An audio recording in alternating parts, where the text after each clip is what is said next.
오늘은 부활주일입니다. 예수 그리스도께서 우리를 위해 십자가에 달려 죽으시고 또 사흘 만에 사망과 죽음의 권세를 이기시고 일어나신 부활을 기념하는 주일입니다. 지난 시간의 설교 내용을 이제 다시 물어보면 신뢰가 되겠습니까? 그죠?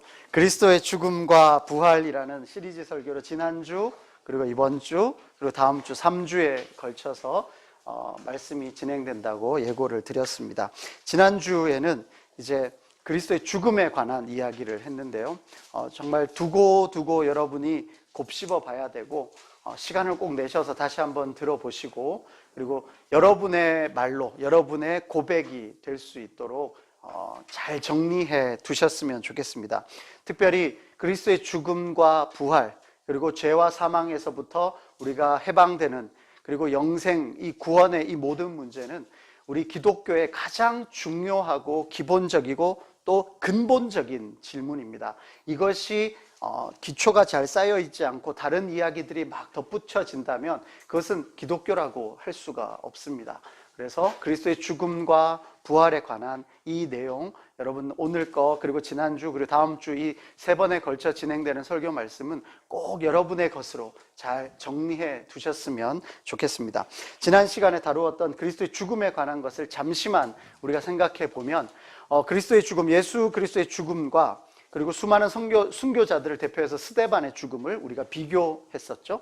그래서 스데반의 죽음과 예수님의 죽음이 같지 않다. 만약에 스데반의 죽음과 예수님의 죽음이 같은 것이라면 예수님은 스데반 혹은 다른 순교자들에 비해 자기의 죽음 앞에서 잔뜩 겁을 먹고 있는 모습을 보이게 되는 거죠.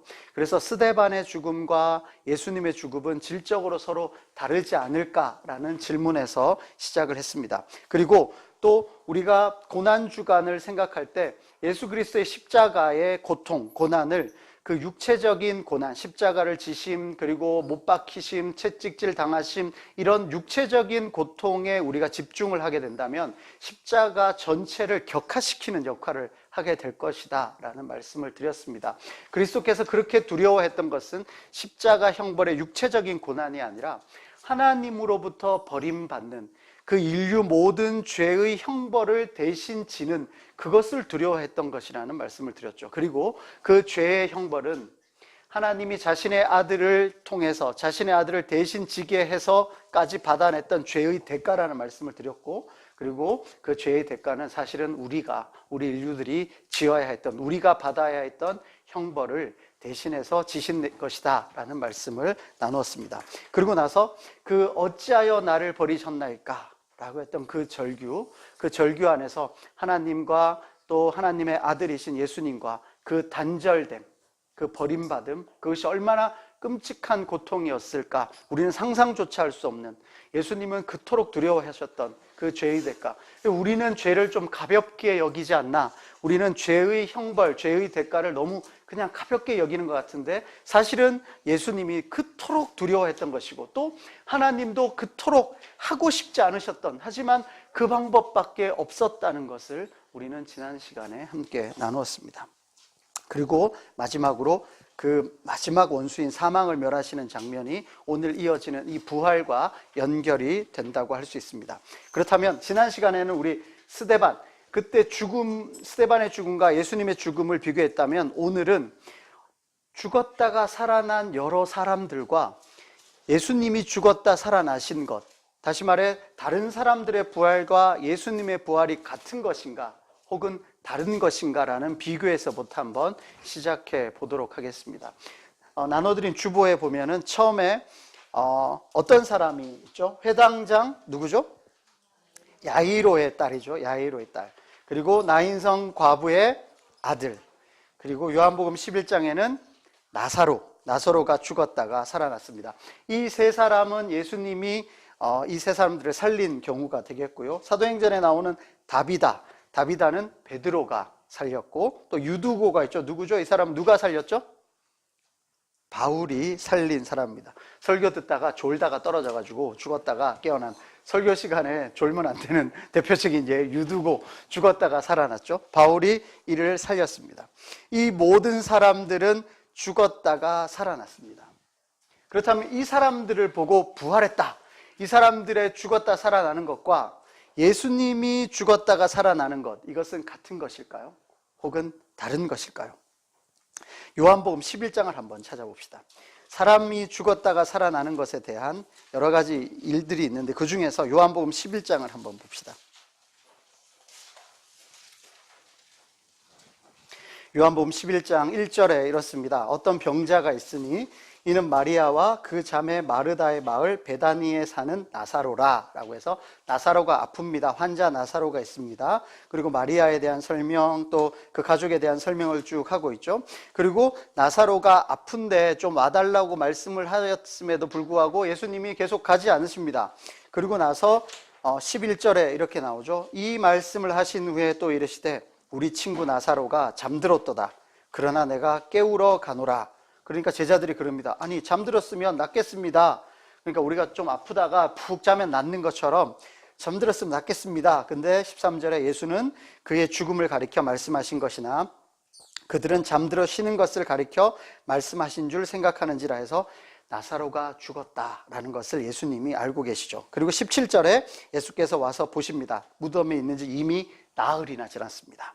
그리고 나서 이제 마르다가 예수님께서 오신다는 소식을 듣고 가서 21절 우리 같이 읽어볼까요? 21절입니다. 시작. 마르다가 예수께 여짜오되 주께서 여기 계셨더라면 내 오라버니가 죽지 아니하였겠나이다. 아멘. 그러니까 무척이나 아팠는데 예수님이 조금만 일찍 오셔서 우리 오빠 혹은 동생 나사로한테 손을 얹고 기도해 주셨으면 나사로가 죽지 않았을 거 아닙니까? 참 아쉽습니다 라고 이야기하죠. 그러니까 그러면서 또 이야기합니다. 22절에 그러나 나는 이제라도 주께서 무엇이든지 하나님께 구하시는 것을 하나님이 주실 줄을 아나이다. 그러니까 예수님이 이러십니다. 네 오라비가 다시 살아날 거야. 24절 마르다가 말합니다. 마지막 날 부활 때에는 다시 살아날 줄을 내가 압니다 라고 이야기하죠. 지금 마르다의 입에서 부활의 이야기가 나옵니다. 근데 부활의 시점이 언제예요? 마지막 날이에요. 지금 예수님이 다시 살아날 거다라고 하는 시점은 언제입니까? 지금이죠.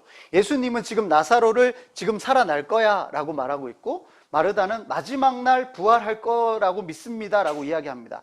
자, 그런데 마르다, 그냥 일반 그 백성 중에 한 여인의 입에서 부활의 이야기가 나오는 거예요. 마지막 날에 사람들이 살아날 거다라고 너무나 당연하게 자기의 믿음을 이야기하고 있지 않습니까? 우리는 지금 부활주일이고 부활에 관한 이야기가 너무 쉽게 생각이 되는데 예수님 살아계실 당시에 예수님이 이 사람들에게 부활에 관한 설명을 한 적이 없단 말이에요. 그리고 지금 마르다하고 예수님이 서로 이야기하는 부활의 시점과 내용이 서로 다릅니다. 그죠? 근데 마르다는 지금 부활에 관한 이야기를 해요. 구약에서 부활에 관한 이야기를 보신 적이 있습니까? 우리 지금 부활신앙, 그죠? 부활에 관한 신앙은 우리가 당연하게 받아들이고 있는데 신약에서 당연하게 받아들이고 있잖아요. 구약에서 부활신앙에 대해서 보신 적이 있습니까? 구약에서 네가 부활할 거다 혹은 네가 영생할 거다, 하나님이 이스라엘 백성들에게 약속하셨던 많은 내용 중에 뭐가 있냐면 이 땅에서 장수할 거다, 여기에서 잘 먹고 잘 산다는 이야기는 했지 네가 영원히 살 거다 혹은 마지막 날에 부활할 거다라는 내용이 구약에서 보신 적이 있으십니까? 자, 우리 좀 더 쉽게 생각할게요. 우리 현세적이다, 내세적이다 이런 말 들어보셨죠? 현세적이다, 내세적이다. 자, 그렇다면 지금 당장 먹고 살기 편하면 사람은 내세적이 되겠습니까? 현세적이 되겠습니까? 현세적이 되겠죠? 지금이 딱 좋으면 현세적이 돼요. 근데 지금이 뭔가 힘들고 어렵고 그러면 희망을 주로 어디에다 둬요? 내세에 두잖아요. 나중 세상에. 그래서 그 죄 많은 이 세상 내 집 아니네 이 찬양, 그죠? 우리 어릴 때 많이 불렀는데 생각해보면 우리나라 60년대, 70년대는 우리의 신앙이 참 내세적이었어요. 지금이 너무 힘들었거든요. 그리고 나서 좀 풍요로운 80년대를 지나고 90년대 가면서부터는 이런 찬양을 잘 안 불러요. 또 제일 대표적인 세대는 흑인들, 흑인 영가, 거기가 내세적인 하늘의 소망을 많이 두고 지금 이곳에서 힘들었거든요. 근데 우리나라 90년대를 넘어서서 특히 90년대 뭐 다미성교회네 뭐 세기 말에 뭐 여러 가지 종말론들을 이야기하는 많은 사이비 집단들이 있었잖아요. 그러고 나서 2000년이 딱 됐는데 별일이 없었어요.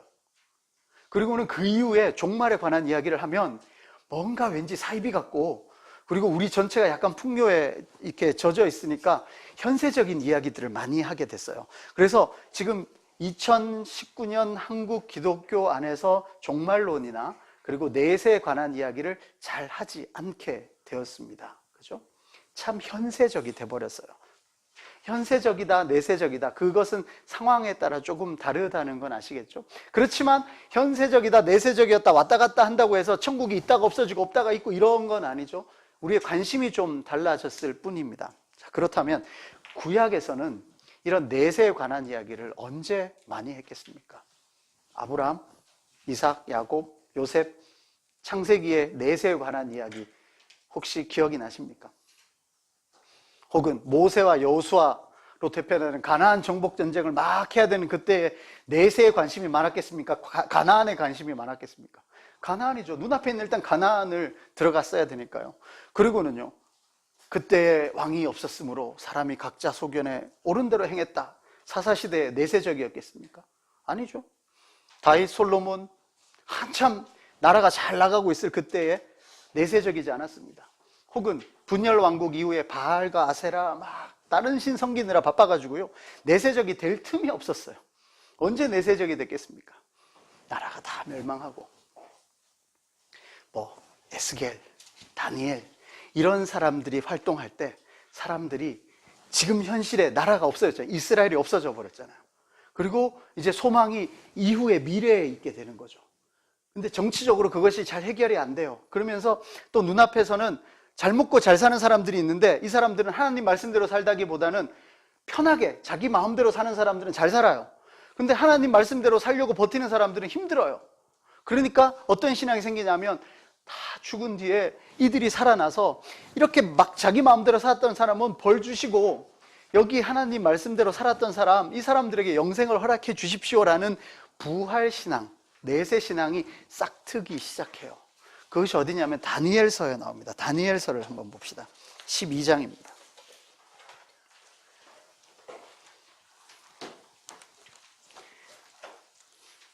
다니엘 12장. 구약 성경 1256면에 있습니다. 다니엘 12장 2절입니다.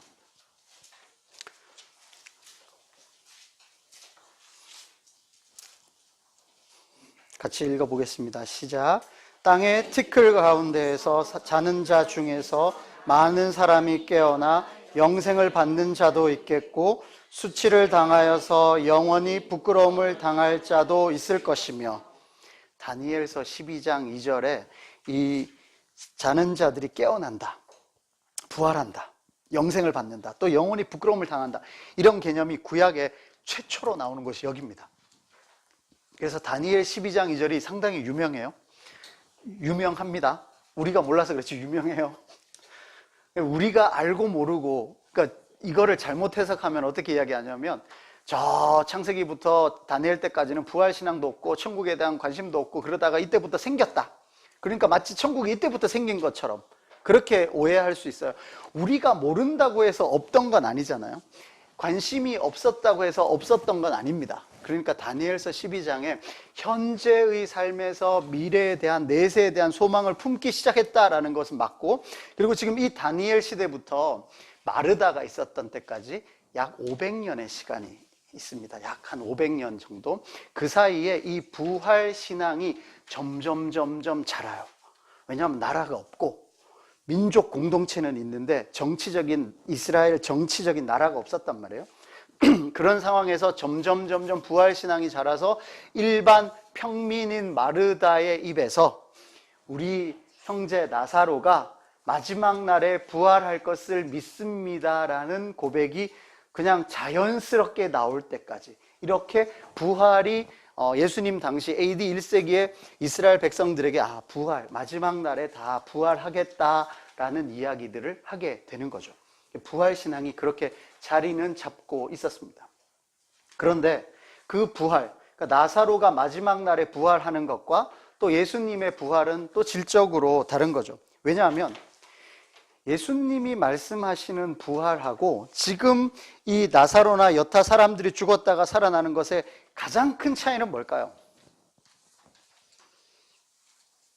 지금 우리 주보의 제일 앞에 있는 해당장 야이로의 딸이나 그 다음에 나인성 가부의 아들이나 유두고나 이런 사람들이 죽었다 살아난 것과 예수님이 죽었다 살아나는 것의 가장 큰 차이는 뭘까요? 앞에 죽었다 살아난 사람들은요, 지금 있습니까? 또 죽었죠. 그러니까 죽었다가 살아났지만 결국은 죽을 수밖에 없는 존재였다는 겁니다. 생명이 연장은 됐겠죠. 연장은 됐겠지만 결국은 죽었어요. 근데 예수님이 죽었다가 살아나셔서 지금도 살아 계시잖아요. 그러니까 예수님이 죽었다 살아나신 것은 죽을 수밖에 없는 존재, 죄와 사망의 권세 아래에 있는 존재에서 그 죄와 사망의 권세를 깨뜨리고 영원히 살 수 있는 존재가 된 거죠. 그리고 나머지 모든 죽었다 살아나는 이야기는 그냥 죽었다가 살아나서 잠시 생명은 연장됐을지 모르지만 결국은 죽을 수밖에 없는 존재이기 때문에 결국은 죽었습니다.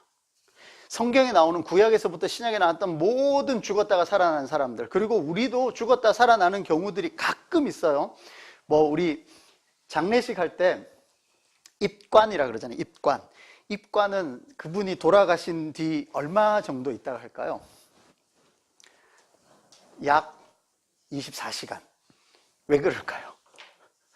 오진해서 갑자기 살아날 수도 있고, 그리고 또 기다렸다는 듯이 관에 넣는 것도 좀 그렇고, 그리고 이제 관을 맞춰야 되기도 하고 여러 가지 이유들이 있지만, 그래도 성경뿐만 아니라 죽었다가 살아나는 경우들이 천에 하나 만에 하나 어쩌다 한 번씩 있었어요. 물론 오진이었을 수도 있고 아니면 여러 가지 이유가 있었겠지만, 그러니까 죽었다 살아나는 일들이 있긴 한데 그 모든 일들이 예수님의 부활하고는 질적으로 다르다는 이야기입니다.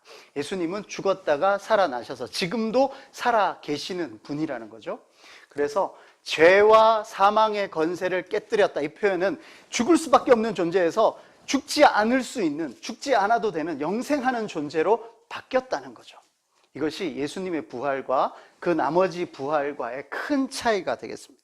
그리고 마르다가 생각했던 마지막 날 부활할 겁니다 라는 이 이야기들, 마지막 날에 사람들이 살아날 겁니다, 이 모든 일들이 일어나기에는 뭐가 있어야 되냐면 예수님의 부활이 선행되어야 하죠. 예수님이 죄와 사망의 권세를 깨뜨리고 나서, 그리고 그 다음에 사람들이 깨어나는 거죠. 그것이 오늘 우리가 읽었던, 그리고 설교 제목이 되는 잠자는 자들의 첫 열매가 되신다라는 이야기입니다. 자, 그렇다면 로마서를 한번 찾아봅시다. 로마서 5장입니다. 로마서 5장 12절입니다.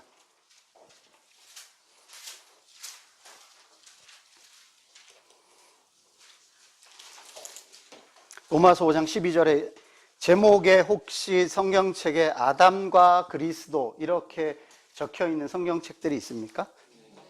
예, 아담과 그리스도를 비교하고 있죠. 그래서 12절에 한 사람으로 말미암아 죄가 세상에 들어왔고 또 그 죄 때문에 사망이 들어와서 모든 사람이 죄를 지어서 사망이 모든 사람에게 이르렀다라고 해서 한 사람, 아담, 대표성 이런 표현을 하는데요. 아담이 죄를 지어서 사망이 이 세상 모든 사람에게까지 이르렀다라고 이야기하는 겁니다. 그런데 이렇게 한 사람이 사망이 들어온 것처럼 17절에 한 사람의 범죄로 말미암아 사망이 그 한 사람을 통하여 왕노릇하였은즉 더욱 은혜와 의의 선물을 넘치게 받는 자들은 또 다른 한 분 예수 그리스도를 통하여 생명 안에서 왕노릇할 것입니다. 19절 같이 읽어봅시다. 19절입니다. 시작. 한 사람이 순종하지 아니함으로 많은 사람이 죄인 된 것 같이 한 사람이 순종하심으로 많은 사람이 의인이 되리라. 아멘. 국어 시험으로 할까요? 19절의 첫 번째, 한 사람이 순종하지 아니함 할 때 이 한 사람 밑줄 딱 끊고, 이 사람은 누구요? 아담이죠. 그리고 또 밑에 한 사람이 순종하심으로 많은 사람이 의인 되었다 할 때 이 한 사람은 그리스도, 예수 그리스도가 되겠죠. 그래서 아담이 순종하지 않아서 죄와 사망이 이 세상에 들어왔는데 이제 예수 그리스도가 순종하심으로 생명이 이 세상에 들어오기 시작했다라는 이야기를 하고 있습니다. 그래서 나사로가 죽었다가 살아나는 것과 이제 죄와 사망의 권세가 깨어지고 생명이 이 세상에 들어오는 것은 완전히 다른 거죠. 우리 그래서 본문으로 다시 가봅시다. 고린도전서 15장입니다. 고린도전서 15장이 이 모든 것들을 가장 자세하게 길게 설명해 놓은 책입니다. 고린도전서 15장 그리스도의 부활과 죽은 사람의 부활과 몸의 부활에 관한 이야기가 고린도전서 15장에 계속 나오고 있습니다. 그래서 15장 20절에 이제 그리스도께서 죽은 자 가운데서 다시 살아나사 잠자는 자들의 첫 열매가 되셨다라고 합니다. 잠자는 자들의 첫 열매라는 것은 두 가지를 알 수 있습니다. 첫 열매, 그러니까 그리스도가 부활하신 것이 처음 있는 사건인 거죠. 그 전에 부활들하고는 질적으로 다른 처음 있는 이야기라는 것과 또 첫 열매라는 것은 여러분 뭐 과수원이든 어떤 열매를 따보면 어떤 한 나무에서 열매를 하나 땄다는 말은 요것과 똑같은 열매가 이 나무에 있다는 이야기죠. 그죠? 그래서 그리스도가 부활하신 것과 같은 다른 열매들, 다른 그런 부활들이 있을 거라는 거죠. 그래서 첫 열매라는 말은 두 가지 의미가 있습니다. 하나는 그리스도께서 부활하신 것이 첫 번째 사건이다라는 뜻과 함께 두 번째로는 이런 부활이 계속 있을 것이다라는 것을 의미해 주고 있습니다. 그래서 잠자는 자들의 첫 열매가 되셨죠. 21절, 22절은 로마서 15장에서 우리가 했던 것과 똑같은 이야기입니다. 사망이 한 사람으로 말미암았으니 죽은 자의 부활도 한 사람으로 말미암는도다. 아담 안에서 모든 사람이 죽은 것 같이 그리스도 안에서 모든 사람이 삶을 얻으리라. 이제 여기까지 우리 21절, 22절이 뭔지 이제 감을 잡으시겠죠? 그리고는요 23절 같이 읽읍시다. 시작. 그러나 각각 자기 차례대로 되리니 먼저는 첫 열매인 그리스도요, 다음에는 그가 강림하실 때에 그리스도에게 속한 자요. 24절이요. 그 후에는 마지막이니 그가 모든 통치와 모든 권세와 능력을 멸하시고 나라를 아버지 하나님께 바칠 때라 라고 해서 차례대로 이런 일들이 일어날 거다. 잠자는 자들의 첫 열매가 어떤 의미인지를 이야기해 주고 있습니다. 이것이 그리스도의 죽음과 부활에 대한 신학적인 설명은 여기까지가 끝입니다. 근데 여기에서 이제 여기까지 혹시 이해가 안 되시는 분은 아까도 말씀드렸듯이 다시 동영상을 좀 보시고 혹은 고린도전서를 조금 읽어보시고 오늘 인용되었던 구절들을 한번 곱씹어 보시면서 이게 어떤 의미인가 한번 꼭 정리해 두시기 바랍니다. 여기까지는 신학적인 설명이고요. 근데 정말 중요한 것은 이 부활, 그리스도의 부활이 여러분에게 어떤 의미가 있냐는 겁니다. 주보 제일 마지막에 무엇이 없다고 주장하는 사두개인들 이렇게 돼 있죠? 무엇이 없다고요? 부활이 없다고. 사두개인들이라는 사람들은 부활은 없다라고 이야기했습니다. 부활이 없다라고 생각하는 사람들은 현세적인 겁니까? 내세적인 겁니까? 현세적이죠. 그럼 사두개인들은 부자였을 가능성이 높을까요? 가난했을까요?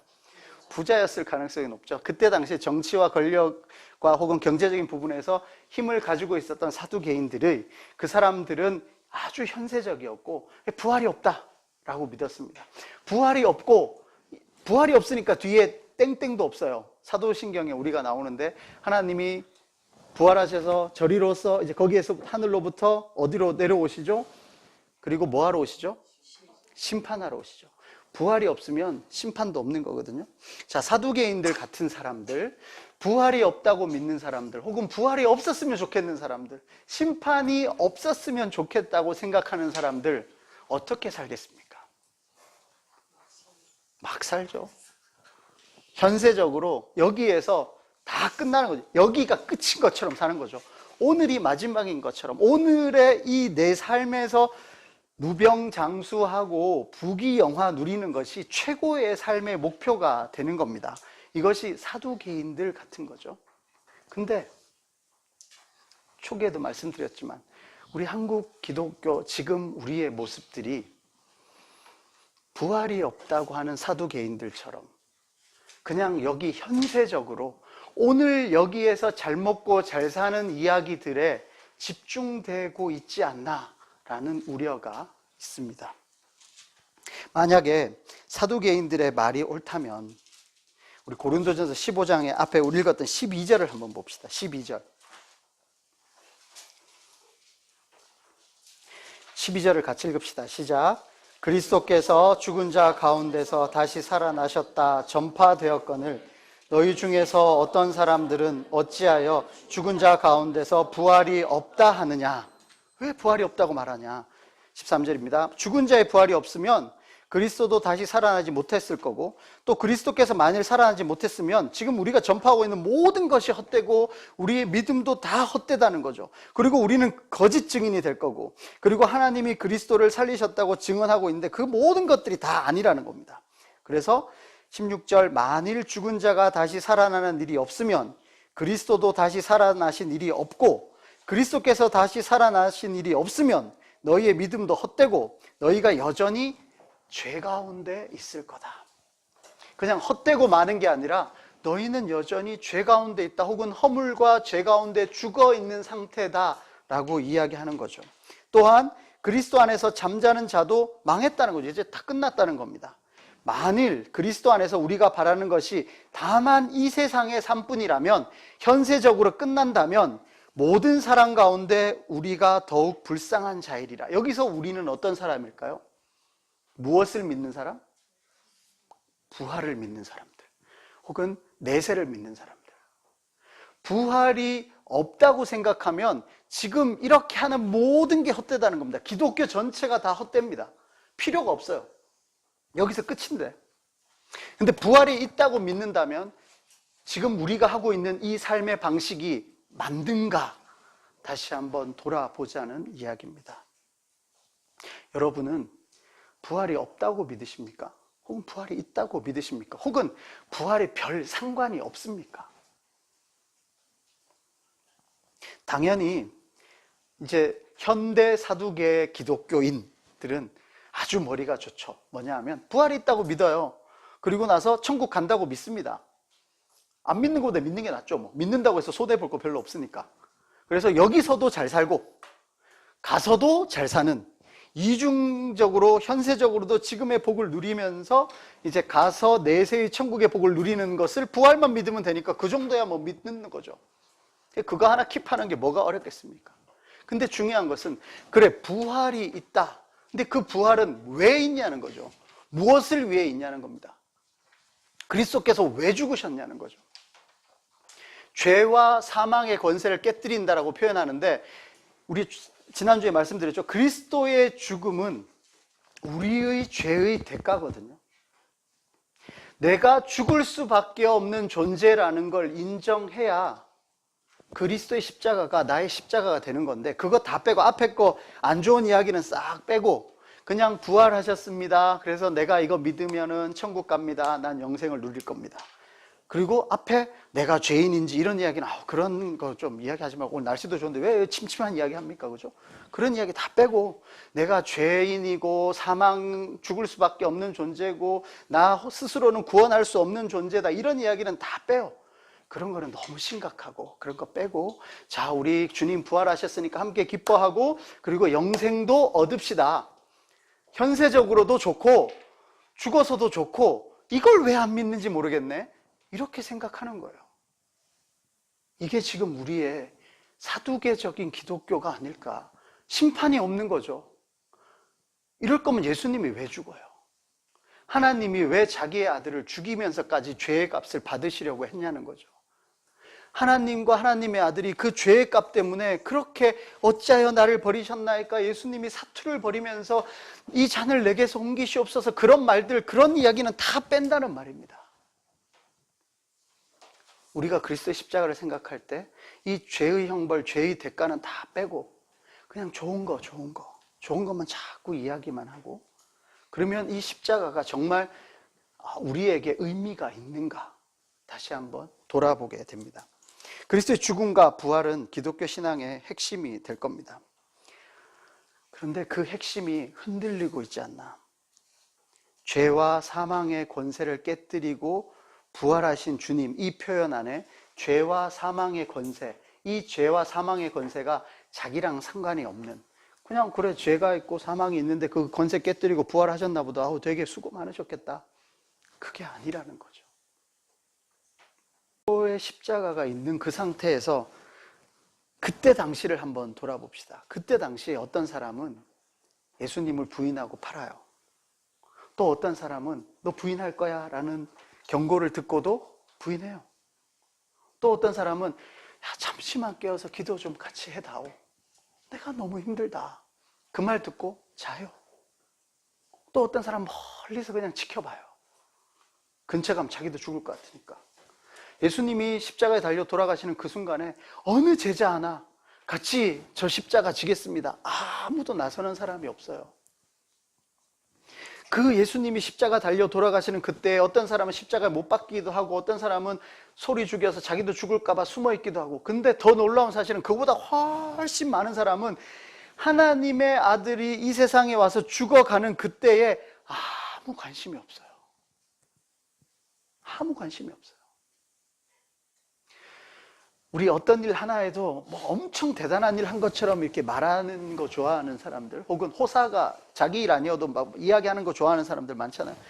어떻게 하나님의 아들이 이 세상에 와서 세상의 죄를 대신해서 지고 죽는데 아무도 모르냐, 어떻게 그렇게 살아갈 수가 있을까? 하나님의 아들이 십자가를 지는 것도 정말 놀라운 사실인데, 그게 아무 관심 없는, 그냥 이 세상 그냥 그대로 돌아가는 게 정말 놀라워요. 그럼 죄와 사망의 권세 속에 들어가는 그 3일은 그렇다 칩시다. 그러면 부활의 아침은요, 예수님이 죄와 사망의 권세를 깨뜨렸으면 인류 역사상 있을 수 없는, 그리고 단 한 번밖에 없는 잠자는 자들의 첫 열매가 된 그 사건이 일어났던 그 순간에 그 몇 명의 여인들만 갔잖아요. 근데 그 여자들도 간 게 시체에 향품 넣으러 갔잖아요. 죽은 거 시체 처리하러 간 거잖아요.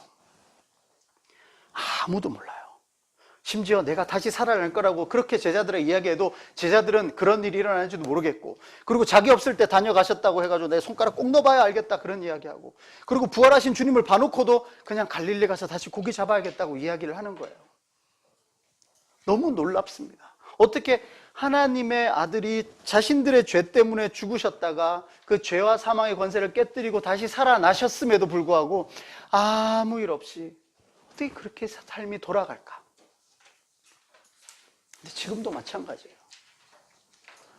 우리의 죄를 위해서 십자가에 달려 돌아가셨다, 우리가 어쩌면 그냥 입으로 큰 생각 없이 말하고, 그리고 부활을 기뻐한다, 기계적으로 기뻐한다고 하는데 이것이 놀랍죠. 왜냐하면 그 그리스도의 십자가가 나에게 정말 진정한 의미로 다가오지 않기 때문입니다. 그 수천 년 동안, 그리고 그 당시에 살았던 사람들조차 그 그리스도의 십자가 정말 나의 십자가로 고백되고, 그 죄와 사망의 권세를 깨뜨린 그 부활이 나의 부활이 된다고 고백하는 사람은 많지 않았어요. 이것이 중심에 있어야만 이것이 기독교입니다. 이것이 없는 것은 사두개 기독교 같은 거고, 혹은 그냥 현세적 기독교일 뿐이고, 그냥 우리의 무교, 불교, 유교, 도교가 막 섞인 새로운 이상한 종교가 될 수밖에 없어요. 이런 역사적인 순간, 혹은 이 역사적인 사건이 우리에게 정말 큰 의미가 있는가? 여러분에게는 그리스도의 죽음과 부활이 어떠한 의미가 있습니까? 여러분의 삶을 통째로 뒤흔들 만한 사건입니까? 정말 이 사건이 여러분의 인생의 가장 중심에 놓여져 있습니까? 인류 역사에 단 한 번밖에 없는, 정말 재현될 수도 없는 유일한 사건인데, 여러분의 삶에서도 그렇습니까? 여러분의 삶의 중심에 이 그리스도의 십자가가 떡하니 놓여져 있습니까? 여기에서부터 여러분의 모든 것이 시작이 됩니까? 혹은 여러분의 모든 목표가 여기를 바라보고 있습니까?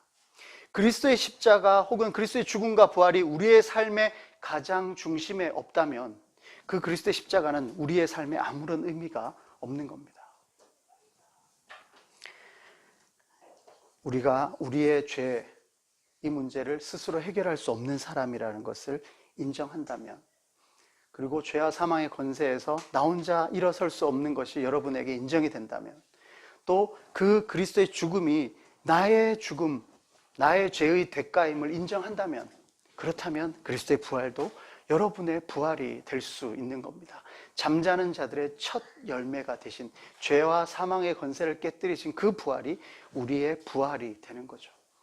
그렇지 않다면 그냥 저 멀리에서 그냥 하나님의 아들이 조용히 쓸쓸히 죽었다가 다시 살아났을 뿐입니다. 너무 놀라운 이야기죠. 어떻게 그것이 아무런 의미가 없게 그냥 그렇게 죽으셨을까? 아니, 하나님은 도대체 무슨 생각으로 이렇게 아무 생각 없는 우리들을 위해서 자신의 아들을 내어 놓으셨을까? 근데 또 한편으로는 이렇게 아무 생각이 없는 우리들이기 때문에 하나님의 아들이 대신 죽는 방법 외에는 그 해결할 방법, 구원할 방법이 없는 거죠. 우리는 생각조차 없고 우리는 정말 관심조차 없었는데 우리를 사랑하셔서 우리를 위해 대신 죽으시고 죄와 사망의 권세를 깨뜨리시고 지금 살아나 여전히 살아계신 예수님, 우리 인생의 가장 중심에 그 십자가가 우뚝 서기를 주님의 이름으로 축원합니다.